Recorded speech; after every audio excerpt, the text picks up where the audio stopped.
तो कैसे हैं आप सब। तो अब कहानी की शुरुआत करते हैं आज की प्यारी प्यारी शाम के साथ। आधी रात के अंधेरे में शहर के उस कोने में जहां रात की रोशनी सिर्फ लाल रंग की होती थी, एक छोटा सा कमरा था।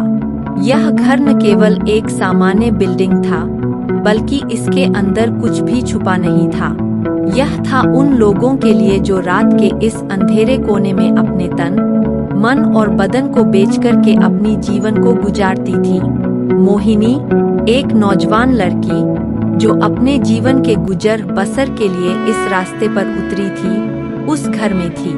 उसकी आंखें थकी हुई थीं, उसका चेहरा उदास था और उसकी आवाज बहुत दुखी थी।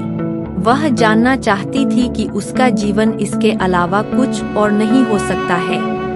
जब उसने पहली बार इस रात की रोशनी को देखा, तो उसकी आंखों में आंसू आ गए।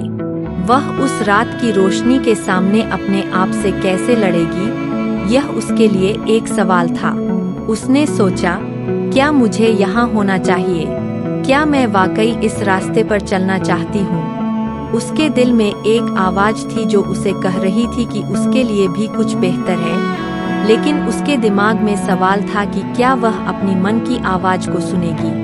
मोहिनी के मन में उसके परिवार के लिए चिंता थी कि कल को जब मेरे परिवार को मेरे बारे में पता चलेगा, तो इसका परिणाम क्या होगा। लेकिन मैं इस दलदल से बाहर कैसे निकलूंगी? क्या मेरे जीवन का यही अंत है? फिर एक दिन उसके लिए सुबह सूरज की किरण उजागर हुई।